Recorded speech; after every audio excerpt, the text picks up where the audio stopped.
नमस्कार, स्वागत है आप सभी का साधना प्लस में। मैं हूं आपके साथ आदर्श तिवारी। बिहार का बाजीगर कौन होगा, ये स्थिति लगभग साफ होती हुई नजर आ रही है। लगातार जो आंकड़े निकलकर सामने आ रहे हैं, अब इन आंकड़ों में हालांकि अभी भी काफी क्लोज फाइट है। ये जो बिहार का चुनावी दंगल है, ये अभी भी ये कहें कि सांसें थमा देने वाला है। और जब ये सुपर ओवर अभी फिलहाल चल रहा है, बिहार के इस पॉलिटिकल लीग का ये सुपर ओवर चल रहा है, किस दिशा की ओर रुख अपनाएगा ये देखना दिलचस्प होगा। सबसे पहले आपको लगातार जो अपडेट है वो बता देते हैं कि एनडीए 122 सीटों पर आगे चल रही है। कई सीटें, इसमें से लगभग 8 से 10 सीटें एनडीए में से बीजेपी जीत भी चुकी है। वहीं महागठबंधन 114 सीटों पर बढ़त बनाए हुए है। वहीं अन्य के खाते में 7 सीटें जाती दिख रही हैं।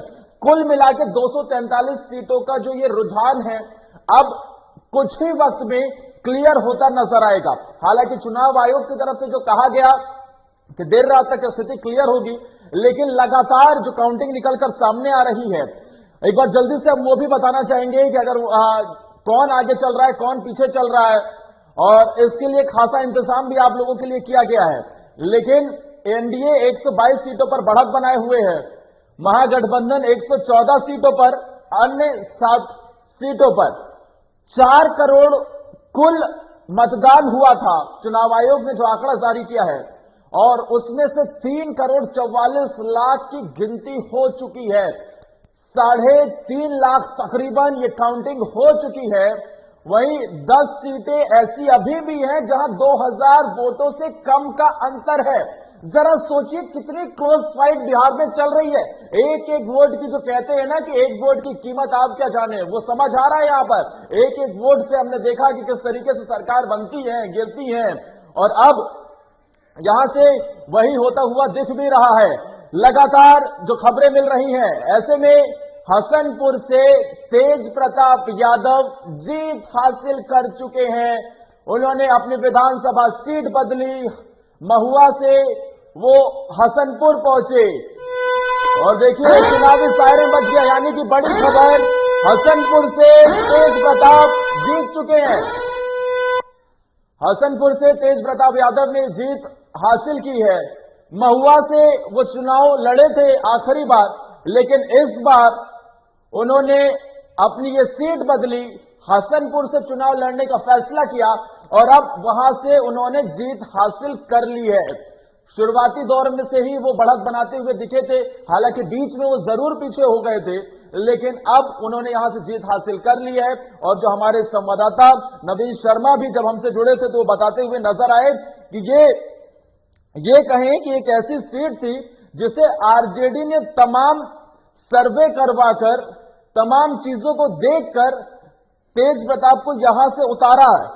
यानी कि कहीं ना कहीं इस बात का मन में डर जरूर था कि क्या तेज प्रताप जीत हासिल कर पाएंगे।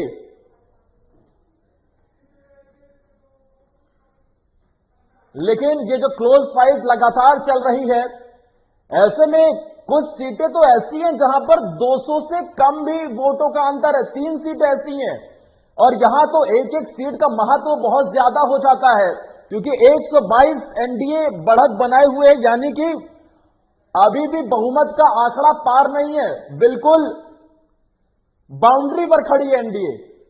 अब यहां से इस पार हुए तो कैच आउट हो सकते हैं, और उस पार हुए तो सिक्सर भी लग सकता है। और यह मुकाबला और ज्यादा दिलचस्प हो जाता है जब यहां से हजारों किलोमीटर दूर दुबई में आईपीएल का फाइनल भी चल रहा होता है, तो उधर इंडियन प्रीमियर लीग चल रहा होता है, तो इधर इंडियन पॉलिटिकल लीग चल रहा होता है। और दोनों ही जगह जितने भी खिलाड़ी मैदान में हैं, सब निगाहें टिकाए हुए हैं। और ये कहा जाता है कि अमूमन जो चीजें अभी निकलकर सामने आ रही है, एक एक सीट, एक एक वोट बहुत महत्वपूर्ण भूमिका अदा करता हुआ दिख रहा है।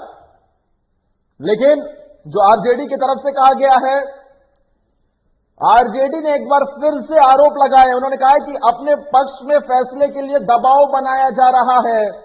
यह आरजेडी की तरफ से आरोप लगाया गया है और साथ ही यह भी कहा जा रहा है इसमें कि फोन जा रहा है जिसके जरिए दबाव बनाने की कोशिश हो रही है।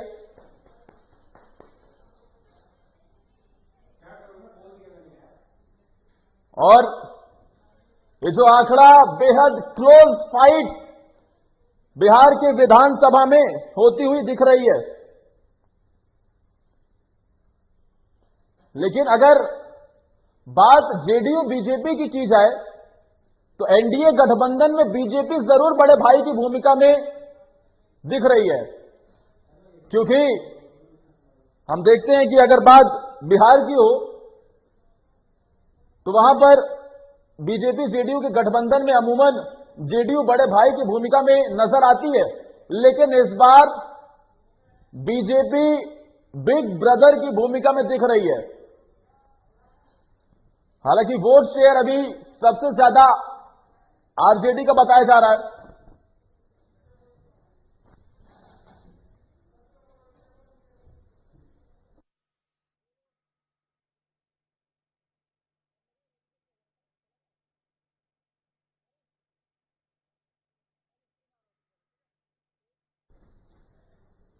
और लगातार जिन सीटों पर आगे चल रही है, एनडीए 123 सीटों पर आगे है, महागठबंधन 113 सीटों पर बढ़त बनाए हुए है। और इस बीच ये जो हेलीकॉप्टर हमारे पीछे से आता हुआ दिख रहा है, इस हेलीकॉप्टर के जरिए आप अपने टेलीविजन स्क्रीन पर यह देख पा रहे होंगे कि कौन कहां से आगे चल रहा है। बेगूसराय की विधानसभा सीटों में कहां से कौन सी पार्टी का उम्मीदवार आगे चल रहा है। लेकिन अब यह स्थिति भी क्लियर होती हुई नजर आ रही है। अब धीरे धीरे करके ये जो रुझान थे अब आंकड़ों में तब्दील हो रहे हैं, परिणामों में तब्दील हो रहे हैं। लेकिन अगर आप ऊपर के आंकड़ों में नजर डालेंगे तो 123, 113, 10 सीटों का ही फासला बचा है और अब तमाम बैठकों का दौर भी शुरू हो गया है। आरजेडी ने आरोप लगा दिए सीधे सीधे कि जो जीते हुए उम्मीदवार हैं उन्हें सर्टिफिकेट नहीं दिया जा रहा। आरजेडी ने मोर्चा खोल रखा है। तो दूसरी तरफ हमने देखा कि किस तरीके से बीजेपी ने पूरी तैयारी अपनी जीत को लेकर कर ली थी। अभी के आंकड़ों के मुताबिक बहुमत का आंकड़ा मिलता हुआ भी दिख रहा है, लेकिन अभी लगभग 50 लाख वोटों की गिनती बची हुई है।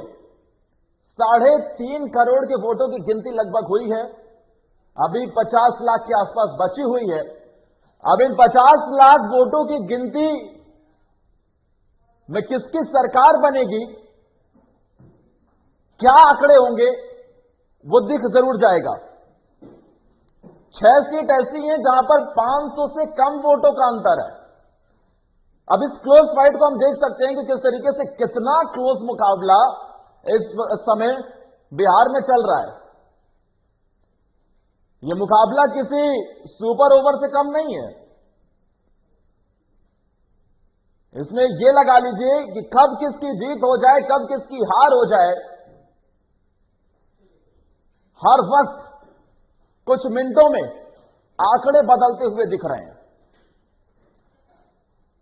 हमारे पीछे लगातार हम आपको जो दिखाने की कोशिश कर रहे हैं, जो अलग अलग विधानसभा सीटों पर कौन आगे चल रहा है, कौन आगे पीछे चल रहा है, ये हम बताने की कोशिश आपको कर रहे हैं। और ऊपर आंकड़े हैं, एनडीए 124 सीटों पर बढ़त बनाए हुए है। और चलिए यहां रुकते हैं छोटे से ब्रेक के लिए। ब्रेक के उस पार भी इसी खास पेशकश पर बने रहेंगे। देखना होगा कि बिहार का बाजीगर कौन होता है।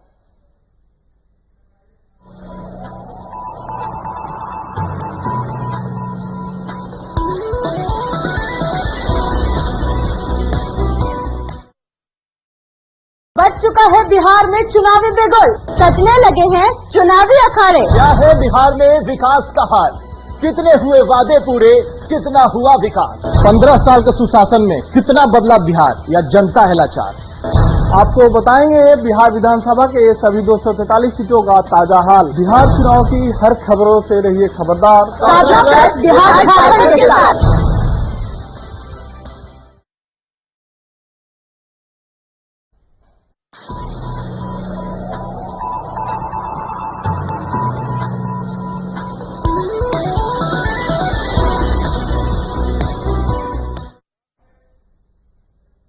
चलिए, ब्रेक के बाद एक बार फिर आप सभी का स्वागत है। लगातार जो ये आंकड़े निकलकर सामने आ रहे हैं, एक तरफ जहां सभी पार्टियों की धुकधुकी इस समय लगातार बढ़ती हुई दिख रही है, तो दूसरी तरफ अब ये रुझान आंकड़ों में लगातार तब्दील हो रहे हैं।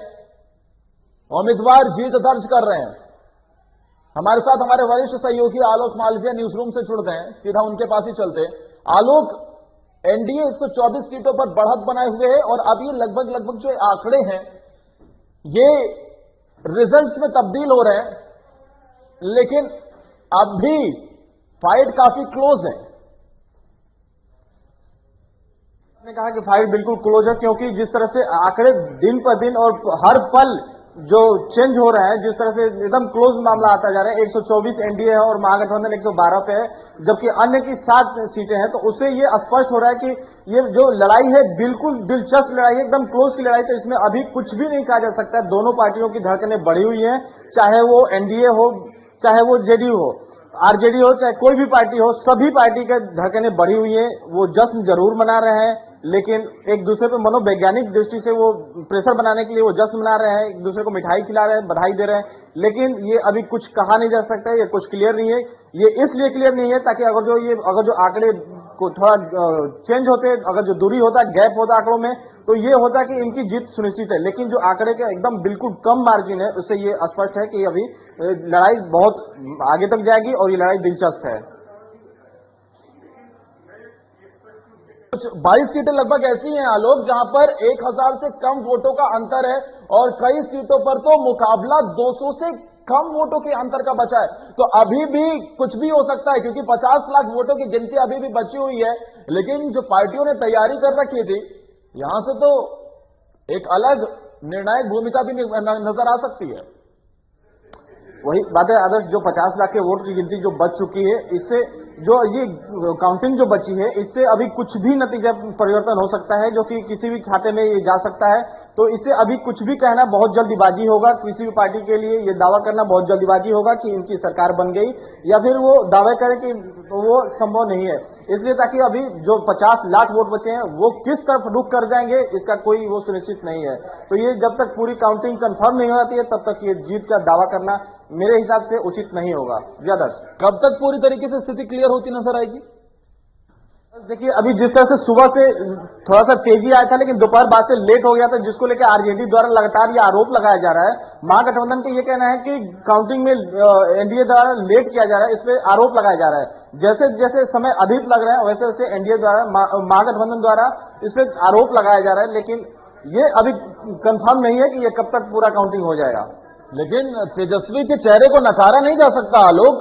जो हम देख रहे थे कि शुरुआती रुझान में तो महागठबंधन बढ़त बनाए हुए था, लेकिन अचानक से ये ट्विस्ट आता है और ट्विस्ट के बाद लगातार एनडीए बढ़त बनाए हुए दिखता है।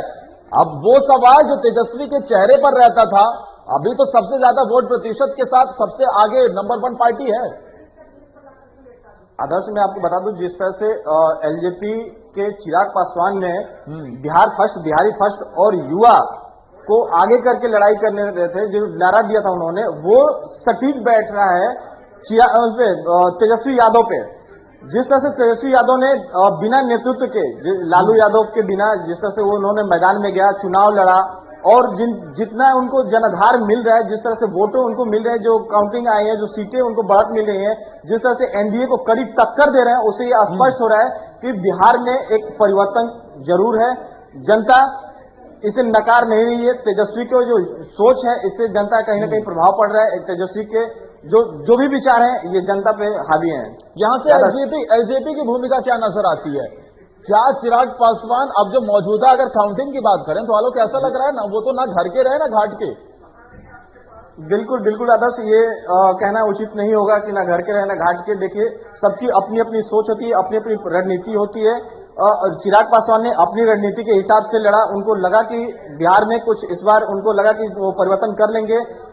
उनके जेडीयू के साथ बातें नहीं बनी, बहुत सारी बातें थी जो कि पहले वो एनडीए में थे लेकिन अब एनडीए से अलग हो गए। उनका स्पष्ट कहना था कि हमारे जो अलायंस है वो बीजेपी के साथ है, नीतीश कुमार के साथ नहीं है, जो कि चुनाव में भी खुले मन से उन्होंने नीतीश कुमार का विरोध करते नजर आए थे। जी आदर्श, अब जो आरजेडी की तरफ से आरोप लगाए जा रहे हैं कि जीत के बावजूद भी सर्टिफिकेट नहीं दिया जा रहा है, क्या आप ये समझे कि कुछ देर बाद जैसे जैसे चुनाव की काउंटिंग लगभग अंतिम दौर पर पहुंच जाएगी, ईवीएम पर भी सवाल उठेंगे फिर से?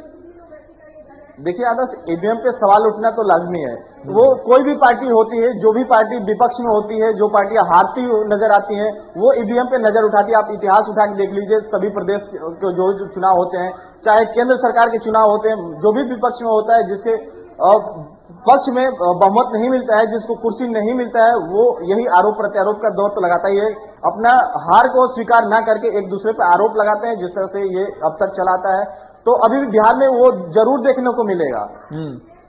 ठीक है, लेकिन एमवाई के जो फैक्टर है उस पर कहीं ना कहीं अब कुछ चीजें भारी पड़ती हुई दिख रही हैं। जो एक वोट बैंक आरजेडी का रहता था हमेशा से ट्रेडिशनल वोट, उसमें यूथ फैक्टर भी ऐड करने की कोशिश की गई। इस बीच अगर हमारा हेलीकॉप्टर बिहार से निकल चुका और यहां पर पहुंचने वाला हो, क्योंकि वो कई चीजों को लेकर सामने आ रहा है कि कौन कहां से जीत गया है। देखिए, ये आ गया है और कहां से कौन जीत रहा है वो लेकर निकल कर सामने आया है। जेडीयू के चंद्रिका राय हार चुके हैं। अभी आप जीतन राम मांझी को देख रहे हैं हमारे पीछे, जो कि इमामगंज विधानसभा सीट से चुनावी मैदान में थे और उन्होंने जीत हासिल कर ली है। साथ ही कई ऐसे नेता मंत्री जिनकी किस्मत दांव पे लगी थी, वो आप हमारे टेलीविजन स्क्रीन पर पीछे देख सकते हैं कि कौन कहां से जीत रहा है, किसे हार मिल रही है। लेकिन ये जो पूरी की पूरी क्लोज फाइट थी, इस बार बिल्कुल भी किसी पार्टी के लिए आलोक आसान नहीं हुआ। इतनी आसानी से जीत दर्ज होती दिख नहीं रही है, जो अमूमन हम देखते हैं कभी महागठबंधन के हिस्से में जीत चली जाती है, कभी एनडीए के हिस्से में, लेकिन इस बार तो कांटे की टक्कर है।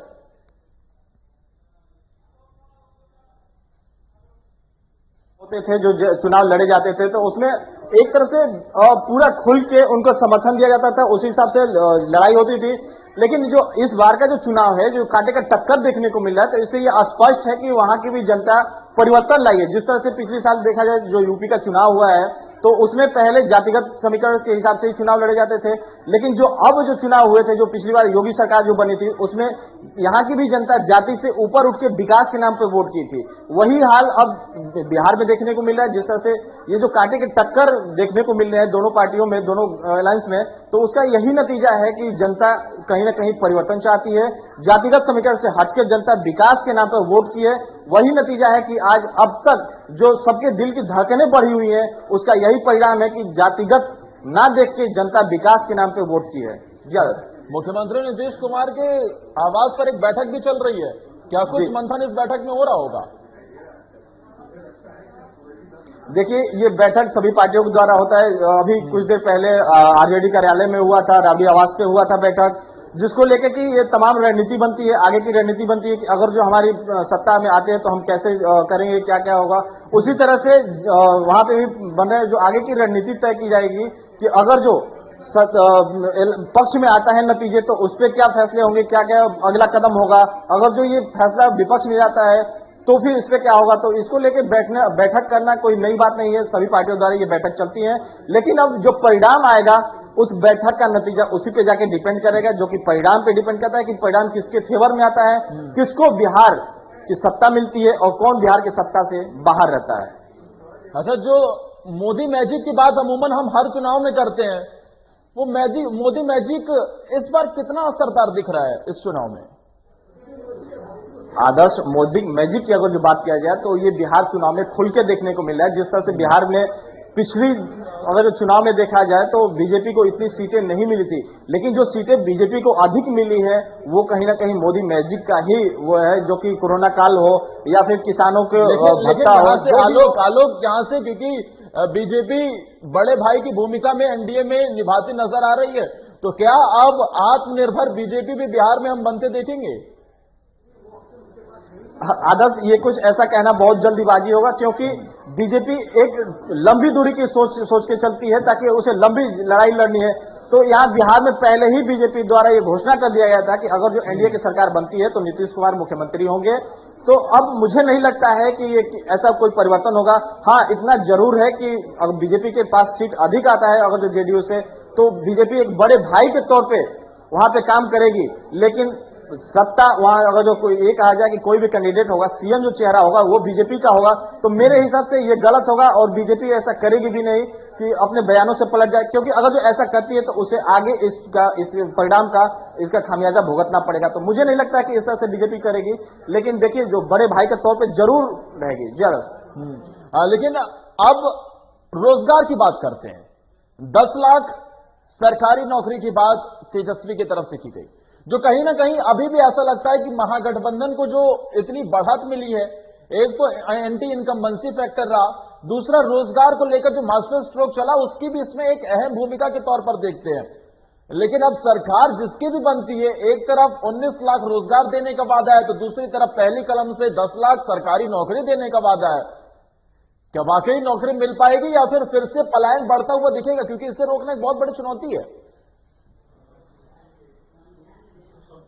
सरकार बने, चाहे वो एनडीए की सरकार बने, चाहे वो महागठबंधन की सरकार बने, वो पलायन को रोकना एक बहुत बड़ी चुनौती है। और मुझे नहीं लगता है कि बिहार से पलायन इतना जल्दी रुक जाए, क्योंकि जो सरकार की रणनीति है वो उससे कारगर साबित नहीं होता है। इसलिए ताकि अभी 15 साल से नीतीश सरकार है, उन्होंने सब कुछ विकास किया लेकिन रोजगार को नहीं दे पाई युवाओं को। उसका पूरा ये नतीजा है कि पूरे चुनाव में रोजगार का मुद्दा उठता रहा, इनके नेताओं का रोजगार को लेकर विरोध होता रहा, विरोध झेलना पड़ा था। तो वो स्पष्ट रूप से कहीं ना कहीं ये तेजस्वी का वो जो 10 लाख जो रोजगार देने का था, तो वो उसका कहीं ना कहीं जनता पर प्रभाव पड़ा है और उससे जनता भी प्रभावित हुई कि रोजगार हो। लेकिन अगर जो महागठबंधन की भी सरकार बनती है तो पलायन रोकना एक बहुत बड़ी चुनौती होगी। अब यहां से बिहार की राजनीति क्या दिशा और दशा की ओर बढ़ रही है? आदर्श, देखिए जैसे जैसे ये परिणाम आते जा रहे हैं, जैसे जैसे नतीजों के जो समय नजदीक होता जा रहा है, वो जब चुनाव परिणाम जब तक घोषित नहीं हो जाएंगे, क्लियर नहीं हो जाएगी कि सरकार किसकी बनती है, तब तक यहाँ अभी कुछ संभव नहीं है बताना कि किसका नहीं। लेकिन ये तो यहाँ से साफ हो जाए ना कि इस बार के बिहार विधानसभा चुनाव में कि भाई अगर आप अब जातियों के नाम पर खेलने की कोशिश करेंगे तो अब युवा वर्ग, क्योंकि बिहार में युवा काफी ज्यादा संख्या में है, तो अब आपका जाति वाला कार्ड चलने वाला नहीं है। या तो आपको रोजगार की बात करनी होगी या तो आपको लोगों से जुड़े मुद्दों की बात करनी होगी और उन्हें करके दिखाना भी होगा।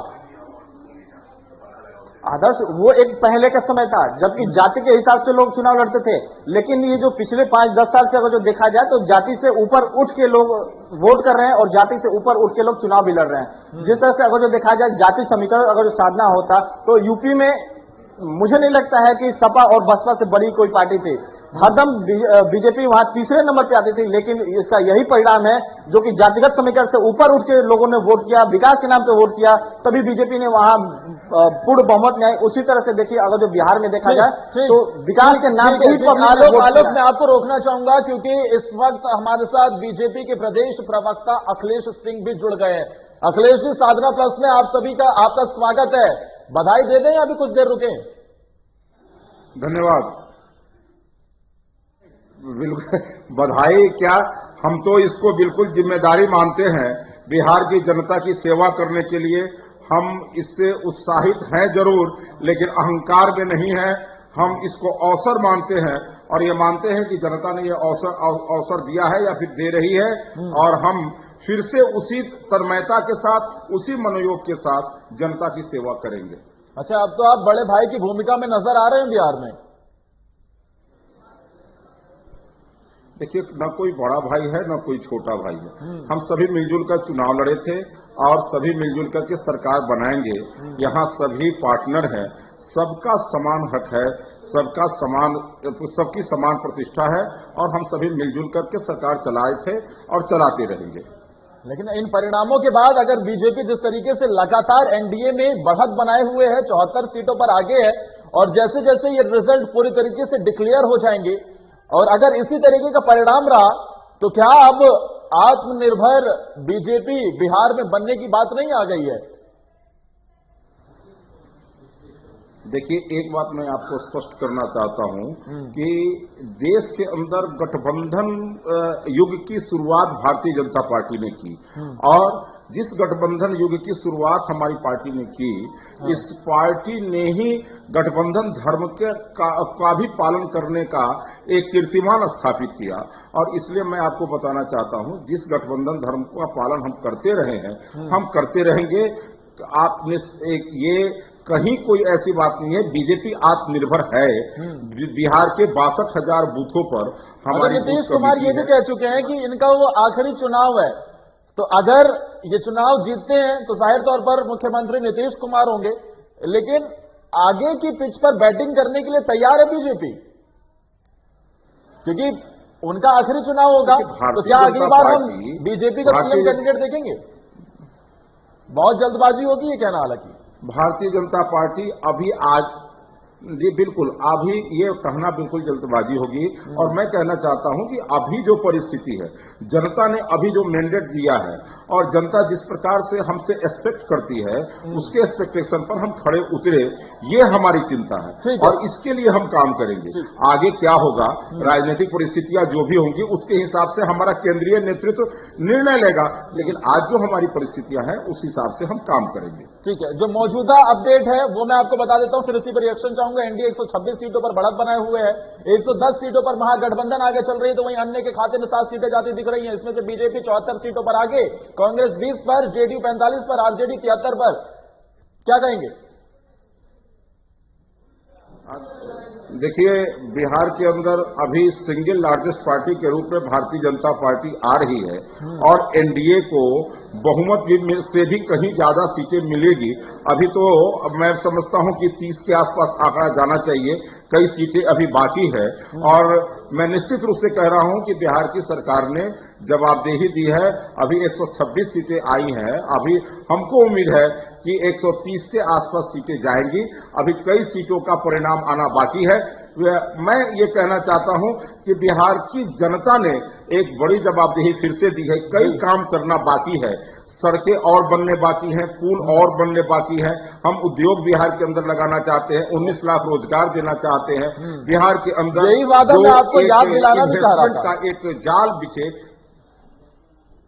जी, तो मैं कह रहा हूं कि बिहार के अंदर इन्वेस्टमेंट हो, बाहर से लोग आकर के इन्वेस्ट करें, इसके अनुकूल माहौल, हमने तो इसके अनुकूल माहौल तैयार किया है। और अब ये बारी है कि इस 5 वर्षों में अधिक से अधिक बिहार के अंदर इन्वेस्टमेंट हो, अधिक से अधिक यहां पर उद्योगों का जाल बिछे और आत्मनिर्भर बिहार, जिसके अंदर गांव के अंदर और जो छोटे छोटे उद्योग हैं, जो कुटीर उद्योग हैं, छोटे व्यापार हैं, उनको सशक्त बनाएं ताकि हमारा गांव सशक्त हो, हमारे खेत खलिहान सशक्त हो और जो फूड प्रोसेसिंग के यूनिट्स हो सकते हैं, फिर उसके बाद में कोल्ड स्टोरेज हो सकते हैं, फिर गांव को खेतों को बिजली देने की जो बात है, जिस काम में हम लगे हुए हैं, इन सब कामों को करने के पीछे की तरफ हमारा फोकस होगा और हम करेंगे भी। ठीक है। आलोक कुछ कहना चाह रहे थे, आलोक पहले आलोक के पास चलते हैं, फिर उसके बाद आरजेडी की तरफ से जो अब आरोप लगा दिए गए हैं कि जीत के बावजूद भी आप उम्मीदवारों को सर्टिफिकेट नहीं दे रहे हैं, कुछ इस तरीके के आरोप लगे, उस पर रिएक्शन जाएंगे। पहले आलोक के पास चलते हैं। आदर्श मैं सवाल पूछना चाहता हूं कि जिस तरह से बीजेपी पिछले लंबे समय से बिहार में सत्ता में है, तो क्या रोजगार अभी देने में कुछ कसक रह गई है? और आगे जो 19 लाख रोजगार देने का वादा किया गया है, उसमें रोड मैप तैयार किया गया है या फिर वो केवल चुनावी जुमला होगा? ठीक है, जवाब दीजिए। नहीं, देखिए रोजगार देने में कसक नहीं रही है। मैं कह रहा हूं कि और रोजगार देना है। हम रोजगार देने के लिए देने के दिशा में काम किए हैं, इंफ्रास्ट्रक्चर डेवलप किए, बिजली, सड़क, ये सब हमने दिया है, जिसके कारण रोजगार का सृजन हुआ है। महिलाओं के सशक्तिकरण के लिए 10 लाख जीविका समूहों के माध्यम से करोड़ों महिलाओं को रोजगार देने का काम किया गया। लेकिन ये काफी नहीं है, अभी और आगे जाना है। हम यहाँ पर रुक नहीं सकते हैं, हमें और आगे जाना है और हम आगे जाएंगे भी और भी ज्यादा रोजगार का सृजन हम करेंगे, ताकि बिहार के अंदर जो पर कैपिटा इनकम है हमने बढ़ाया भी है।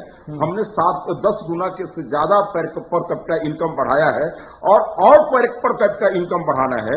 बिहार के अंदर और सारे काम हैं, इनको भी हमको करना है, ये मैं कह रहा था। आरजेडी के आरोपों पर क्या कहेंगे? और जहां तक सवाल उठता है, मैं ये उस पर मैं कहना चाहूंगा कि अभी तो ईवीएम का बदनाम होना बाकी है।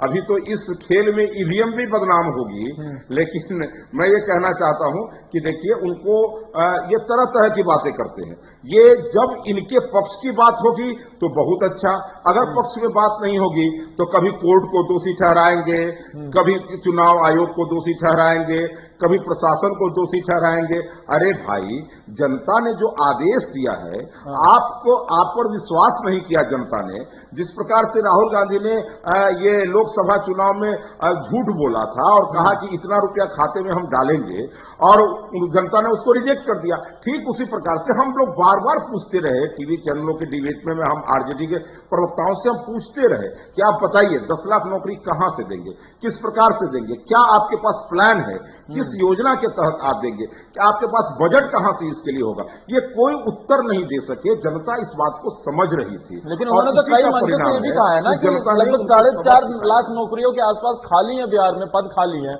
उसके अलावा 5.5 लाख जितने पद हैं वो नीति आयोग के हिसाब से इतने भर्ती और होनी चाहिए बिहार में, उस हिसाब से हमने कुल मिलाकर ये आंकड़ा बनाया है। देखिए 5.5 लाख से ज्यादा लोगों को हमने नौकरियां दी और मैं शिक्षकों की बहाली हमने की। अरे आपको एक बात मैं बताना चाहता हूं, बिहार के अंदर 500 का आंकड़ा पार नहीं था एएनएम का, और हमने 10,000 के आसपास एएनएम बहाल किए थे। नौकरियां भी हमने दी है और भी बाकी है, उसको हम देंगे। लेकिन जो लोग अपने पूरे 15 साल के शासनकाल में 95,000 नौकरी ही मात्र दे सके, जनता उन पर कैसे विश्वास करे? जनता उन पर कैसे विश्वास करे जो लोग नौकरियों के नाम पर जमीन लिखवा लिया करते थे, संपत्ति लिखवा लिया करते थे? जनता उन पर कैसे विश्वास करे? मैं तो बार बार कहता रहा कि तेजस्वी जी की एक एक बात पर जनता भरोसा कर लेगी, लेकिन उसके लिए एक ही काम करना था उन्हें कि उन संपत्तियों पर जो बेनामी संपत्ति है, जिस पर प्रोसीडिंग चल रहा है, कृपा करके उसको सार्वजनिक करें। अगर वो कहते थे हमको कोई गलती, हमारी क्या गलती है, हम तो उस समय बच्चा थे। भाई, आपके पिताजी ने ही अगर वो संपत्ति अर्जित की और वो बेनामी है तो आप उसको सार्वजनिक करिए, जनता के बीच बांट दीजिए। आलोक जरा मुस्कुरा रहे हैं, चाहेंगे आलोक, आखिर इस मुस्कुराहट के पीछे की वजह क्या है? छोटा सा सवाल है और सीधा सा सवाल है। जिस तरह से अभी दावा किया जा रहा है कि रोजगार दिया जा रहा है, अभी हमने देखा था कि जिस तरह से बिहार में शिक्षकों पे लाठीचार्ज हुआ था, शिक्षक रोजगार को लेकर, स्थायीकरण की मांग को लेकर लगातार सड़क पे थे, प्रदर्शन कर रहे थे। चलिए, वो सब आरोप प्रत्यारोप का दौर चलता रहेगा, ये रोजगार को लेकर मांग चलती रहेगी। लेकिन मैं चाहता हूं कि जिस तरह से केंद्र में विपक्ष केंद्र सरकार से 15 लाख मांगती है, उस तरह से क्या बिहार की जनता 19 लाख रोजगार मांगेगी या ये पूरा होगा? ठीक है आलोक, इसी के साथ मैं आपको धन्यवाद भी करना चाहूंगा। इस सवाल का जवाब जरूर लेंगे हम, लेकिन आप हमारे साथ बनने के लिए बहुत बहुत शुक्रिया, तमाम जानकारी देने के लिए। और ये जो चर्चा लगातार बन रही है, एक बार फिर से जल्दी से मैं टैली बता देता हूं क्या कह रहा है। फिलहाल एनडीए में 126 सीटों पर बढ़त मिलती हुई दिखाई दे रही है, वहीं महागठबंधन 110 सीटों पर आगे है, वहीं अन्य के खाते में 7 सीटें जाती हुई दिख रही है। हम चाहेंगे कि अगर वो पॉसिबल हो तो पीछे से जो हेलीकॉप्टर लगातार वो बताने की कोशिश कर रहा है कि कौन कहां से जीत रहा है, कौन कहां से हार रहा है, तो वो भी बताने की कोशिश करें। बीजेपी 74 सीटों पर लगातार बढ़त बनाए हुए है, कांग्रेस 20 सीटों पर आगे है, जेडीयू 45 सीटों पर, तो वहीं आरजेडी 73 सीटों पर बढ़त बनाए हुए है। अब कुल मिलाकर देखा जाए तो ये सेमीफाइनल के बाद अब फाइनल मुकाबला है, और फाइनल का भी ये सुपर ओवर चल रहा है, और इस सुपर ओवर में कौन बाजी मारेगा ये बहुत देखना दिलचस्प होगा। एनडीए को अब 125 सीटों पर आ गई है एनडीए, 111 महागठबंधन के खाते में जाती दिख रही हैं, अन्य को 7 सीटें मिलती हुई दिख रही हैं। वहीं बीजेपी इसमें से 74 सीटों पर आगे बढ़त बनाए हुए है। कांग्रेस 20 सीटों पर आगे बनाए हुए हैं। हमारे साथ बीजेपी के प्रदेश प्रवक्ता लगातार बने हुए हैं। बहुमत से ज्यादा आगे भी नहीं है आप लोग। अगर ऐसी क्लोज फाइट चलती रही तो नतीजे बदलने में वक्त भी नहीं लगेगा।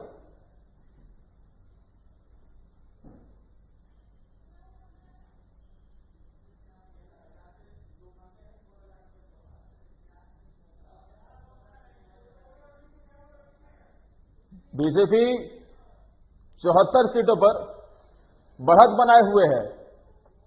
कांग्रेस 20 सीटों पर बढ़त बनाए हुए है।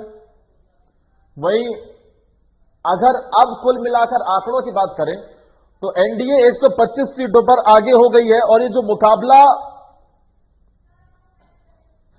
टक्कर का देखा जा रहा है, इसमें अब जीतन राम मांझी, आपको बता दें कि इमामगंज विधानसभा क्षेत्र से जीत हासिल कर चुके हैं।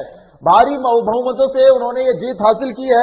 वहीं लगातार अब नतीजे भी निकलकर सामने आ रहे हैं और अब कई सीटें अभी भी हालांकि ऐसी हैं जहां पर काफी क्लोज फाइट चल रही है। इन क्लोज फाइट में कौन जीतेगा, क्या नतीजे रहेंगे, यह देखना भी बहुत दिलचस्प रहेगा। और अब हमारे साथ आरजेडी के प्रवक्ता इकबाल अहमद भी जुड़ गए हैं। इकबाल जी, बधाई दे दें या कुछ और देर का इंतजार करें? मिठाई का डिब्बा क्या साथ लाए हैं? जी देखिए अभी भी हमारी जीत सुनिश्चित है। और जिस तरह से अभी जो अब ट्रेंड आ रहा है, अब ट्रेंड में लगता है कि ये लोग धुरपंदेगिरी करना शुरू, एक जगह से 40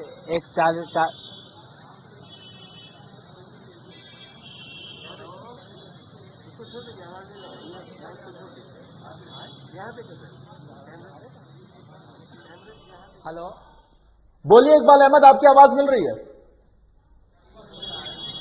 हेलो इकबाल अहमद, हेलो, क्योंकि शुरुआती रुझान के मुताबिक अगर देखा जाए तो आपका महागठबंधन सरकार बनाते हुए दिख रहा था, लेकिन अब मौजूदा स्थिति बहुमत से काफी दूर दिख रहे हैं। 111 सीटों पर हैं आप।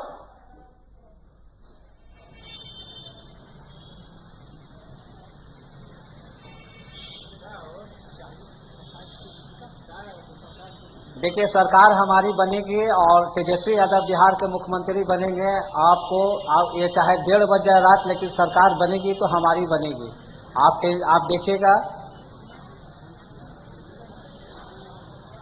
अखिलेश सिंह जीत को लेकर अभी भी आश्वस्त हैं इकबाल अहमद? नहीं तो फिर ये लोग तो पिछले 6 महीने से मुंगेरी लाल के सपने देख रहे हैं और सपना देखने में किसी को मनाही नहीं है। अगर ये सपना देख करके थोड़े संतोष हो जाए, सुकून हो जाए तो ये अच्छी बात है। लेकिन मैं इनको एक सलाह देना चाहूंगा, आरजेडी के मित्रों को, कि इनको अपने में वो आत्ममंथन करके कुछ सुधार करना चाहिए। कहां कमी रह गई, क्यों इस तरह से जनता रिजेक्ट कर रही है, इनको बार बार रिजेक्ट कर रही है। इस बार नए नए जुमले लेकर के ये मैदान में आए थे, तरह तरह की बातें कहे, बहुत सारी बातें ऐसे कहे जिसका कोई रेलिवेंसी नहीं था।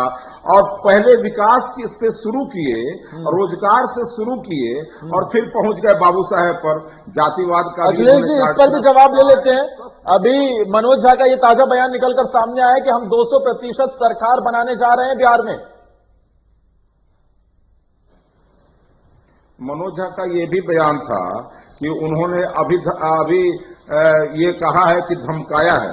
कांग्रेस दफ्तर से अखिलेश सिंह जी, मेरे हमनाम जो नेता हैं, उन्होंने और फिर मनोज झा जी ने, इन दोनों ने अभी प्रशासन को धमकाया है और कहा है कि सरकार हमारे आने वाली है तो क्या करे भाई, हारने वालों को सर्टिफिकेट दे दे प्रशासन क्या।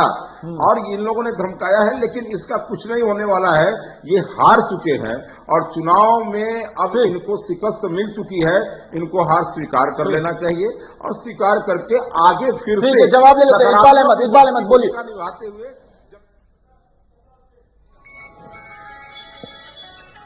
अरे यार फालतू।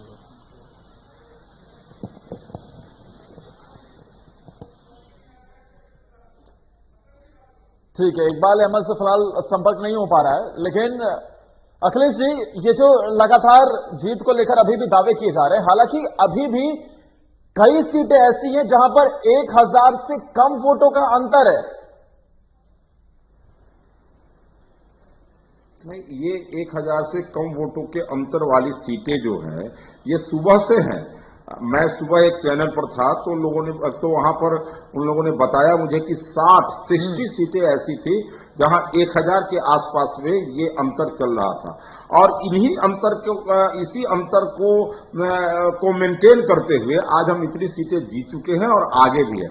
और इसलिए जहां कम अंतर की सीटें हैं, देखिए जरा इस रिजल्ट को माइन्यूटली आप देखिएगा तो हमारी जो जीत हुई है वो बड़े बड़े अंतर से हुई है, और हमारी जो हार हुई है 1000, 2000, 1500, 3000 ऐसे अंतर से हुई है। और इसलिए मैं बताना चाहूंगा कि ये जो कम मार्जिन की सीटें हैं वो जीत में तब्दील हम करेंगे, और निश्चित रूप से ये हमारा आंकड़ा 130 के आसपास जाएगा। बस लेकिन एक आग्रह करते हुए मैं अभी खत्म करूंगा कि देखिए, जिस प्रकार से ये राजनीतिक पंडितों ने लोगों को दिग्भ्रमित करने का काम किया, और देखिए आप एक बात समझ लीजिए, इसमें बहुत सारे लोग लगे हुए थे, सट्टा बाजार बाकी सब लगा हुआ था, और जिस प्रकार से ये जो ट्रेंड आया, जिस प्रकार से ये एग्जिट पोल आया, मैं फिर से कहना चाहता हूं कि देखिए ये इस तरह का नहीं करना चाहिए। इस प्रकार के जो राजनीतिक पंडित हैं और जो गुमराह करते हैं लोगों को, ये गुमराह नहीं करना चाहिए। और ये इससे कुछ सटोरियों को लाभ हो गया होगा, कुछ लोगों को लाभ हो गया होगा, ये अलग विषय है, लेकिन फिर भी मैं कहना चाहता हूं एक जिम्मेदारी पूर्वक कुछ न कुछ करना चाहिए। कैसा आपका किस प्रकार का? इकबाल अहमद जी हमारे साथ लगातार जुड़े हुए हैं। अखिलेश जी, इकबाल अहमद वो कह रहे हैं कि लोगों को गुमराह करने की कोशिश की गई, और अब ये जो आंकड़े निकलकर सामने आ रहे हैं, अगर यही परिणाम निकलकर सामने आ जाते हैं जो अभी तक दिख रहा है, तो कैसे 200% आप आश्वस्त हैं कि सरकार बना लेंगे? नहीं, अखिलेश जी को मैं बताना चाह रहा हूं कि ये जो इस बार जो चुनाव तेजस्वी यादव ने जो चुनाव लड़े थे, बेरोजगारी के ऊपर लड़े थे, शिक्षा के ऊपर लड़ रहे थे, और जिस तरह से बिहार में जिस तरह बेरोजगार है, जो प्लान हो रहा है, उस पर हम लड़ाई लड़े थे। लेकिन कहीं न कहीं हमारे साथ अभी तक जो विश्वासघात किया गया है, जो ट्रेंड था हमारा, वो ट्रेंड से हमको लग रहा था कि हमारी 180 से लेकर 200 सीट हमारी आ रही थे, और ये कहीं न कहीं आज लोकतंत्र का हनन हुआ है, ये हनन किए हैं ये लोग मिल करके साजिश के तहत। वाह, लेकिन इकबाल अहमद जी, कहना बड़ा आसान नहीं हो जाता कि जब तक आप आगे चल रहे थे तब तक तो आपने मिठाइयों की दुकान में ऑर्डर भी दे दिए थे लड्डू बनवाने के, और जब आप पीछे चल रहे हैं तो आप कह रहे हैं कि लोकतंत्र का हनन हो रहा है।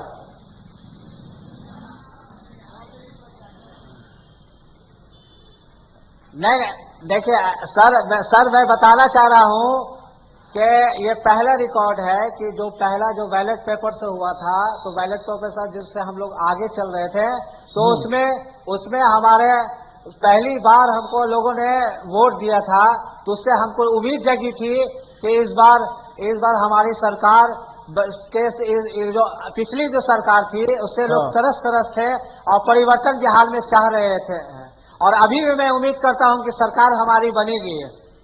एक तरफ तो आप उम्मीद करते सरकार आपकी बनेगी, दूसरी तरफ आप कहते हैं कि लोकतंत्र का हनन किया जा रहा है। अखिलेश जी, क्या वाकई जो इनकी तरफ से एक बार फिर से ये आवाज उठी है, क्या ये हार की वजह से है?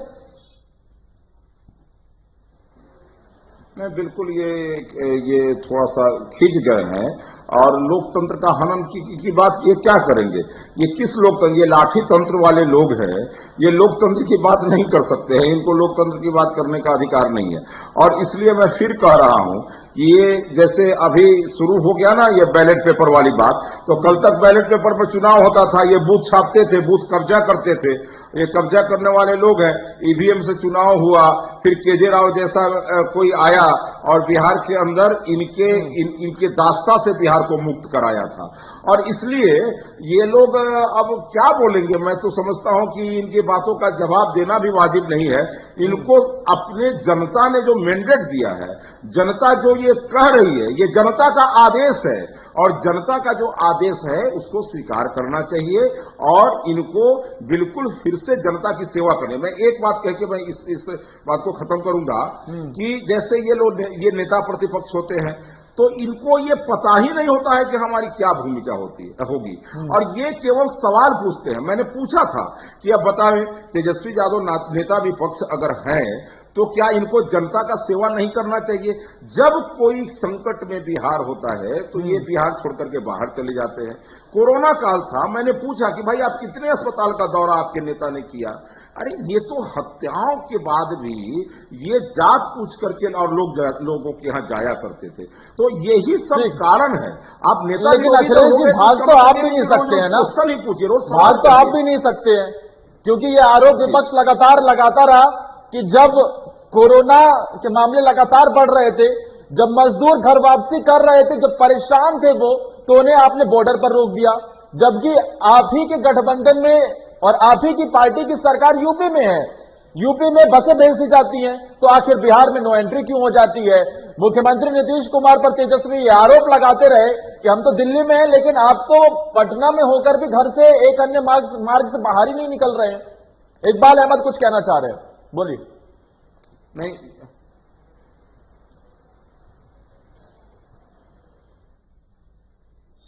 बिल्कुल सर, ये मैं बताना चाह रहा हूं कि ये गोल गोल जो बात कर रहे हैं, हम लोगों ने देखा है, नजदीक से देखा है। कोरोना में वो दहाड़ी मजदूर जो हमारे जो आए, पैर के छाला पड़ गए, और जिस तरह से ये क्या बात करेंगे, ये क्या बात करेंगे। आज भी इन लोगों ने जो अच्छा चलिए एक मंच पे बता दीजिए, तेजस्वी ने भी गरीब से और मजदूरों का दर्द देखा था जो दिल्ली से आ रहे थे। जिस तरह से जन सैलाब था, इकबाल अहमद जी छोटा सा सवाल इसमें ही ऐड कर लेते हैं। क्या तेजस्वी ने भी उन मजदूरों का दर्द देखा था जो दिल्ली से पैदल चल के, बेंगलोर से पैदल चल के, सूरत से पैदल चलकर आ रहे थे? लोगों को लगा आज बिहार में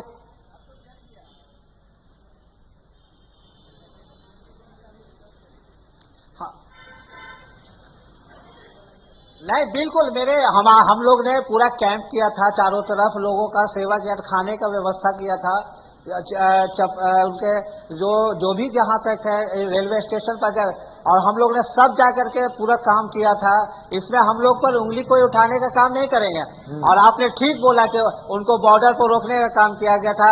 यहाँ के माननीय मुख्यमंत्री जी कभी भी है ना निकल करके संज्ञान नहीं लिया, जहां जो कोरोना पॉजिटिव थे वहां तक संज्ञान नहीं लिया। ठीक है, जवाब लेंगे अखिलेश जी से। शुक्रिया भी आपका करना चाहेंगे इकबाल अहमद जी, हमारे साथ जुड़ने के लिए आपका बहुत बहुत शुक्रिया। जवाब दीजिए अखिलेश जी।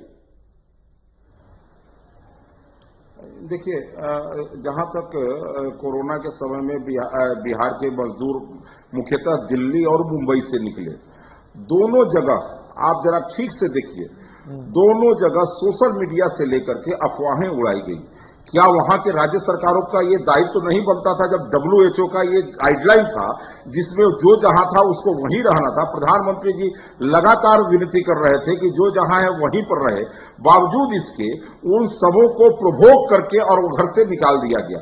और उस समय में मुख्यमंत्री जी के कहने का ये आशय था कि आप जहां हैं वहीं रहें, लेकिन उसके बाद जब प्रधानमंत्री जी ने इसकी व्यवस्था की तो फिर उसके बाद 22 लाख मजदूरों को ट्रेन से यहां लाने का काम किया गया। इसी बिहार के अंदर लोगों को जो कोरोना सेंटर थे, जो क्वारंटाइन सेंटर थे, उन क्वारंटाइन सेंटर में एक एक आदमी पर 5,000 से लेकर के और 11,000 या 15,000 कुछ ऐसे आंकड़ा है, उन पर खर्च किया गया और सबके लिए व्यवस्थाएं की गई। खाते में लोगों के, मजदूरों के खाते में रुपया दिया गया, राशन दिया गया। हमको जितना हो सका हमने लोगों की सेवा करने का प्रयास किया, लेकिन लोगों को उकसाना, लोगों को उसके लिए उनके कष्ट की चिंता न करते हुए उकसा करके उनको बिल्कुल गलत राह पर भेजना, ये सब काम इन लोगों ने किया है। और सिर्फ कुर्सी पाने के लिए मैं कहना चाहता हूं कि क्या दिल्ली की सरकार और महाराष्ट्र की सरकार का यह दायित्व तो नहीं था कि जो बिहारी मजदूर वहां रह रहे थे और ये दोनों सरकारें इनके साथ हैं, उनसे एक बार भी मुख्यमंत्री से बात नहीं करनी चाहिए थी कि आपके दिल्ली और मुंबई को बनाने वाले और वहां का उसका सृजन करने वाले लोग वहां पर हैं और वो घर से बाहर निकल गए हैं। ये सरकारी स्तर पर वहां लोगों को उकसा करके और घर से निकाला गया। और ये बात ये आज इन लोगों को कुछ कहने का जो योगी सरकार ने किया तो गलत था, ये कहने का हमने यहां लोगों की व्यवस्था नहीं, बिल्कुल योगी सरकार ने किया, लेकिन हमारे पास जिस समय में केंद्र सरकार ने हमको संसाधन दिया, हम ट्रेन से उन लोगों को लेकर के आए यहां पर, लेकिन जो पैदल वहां से चलाने के लिए जो दोषी थे, बात उन पर होनी चाहिए कि कैसे इन लोगों को घर से निकाल दिया गया। दिल्ली सरकार के अंदर जो अखिलेश जी अब जरा एलजेपी पर भी आ जाते हैं, अब जरा लोक जनशक्ति पार्टी पर भी आ जाते हैं जी। चुनाव खत्म होने के बाद अब काउंटिंग चल रही है, काउंटिंग का भी आखिरी दौर चल रहा है, अब तो कुछ बोल दीजिए एलजेपी पे। पूरे चुनाव में तो आप इस भूमिका में शांत रहे कि चलिए अभी नहीं तो कम से कम कल को अगर जरूरत पड़ेगी उनके साथ सरकार बनाने की तो बना लेंगे, लेकिन अब तो कुछ बोल दीजिए। नहीं, एलजेपी पर क्या बोलना है। प्रधानमंत्री जी का यह निर्णय था कि हम नीतीश कुमार जी के साथ चुनाव लड़े, जनता दल यूनाइटेड के साथ चुनाव लड़े, और उनके निर्णय का अनुपालन भारतीय जनता पार्टी का जो पूरा महकमा है बिहार का वो कर रहा था।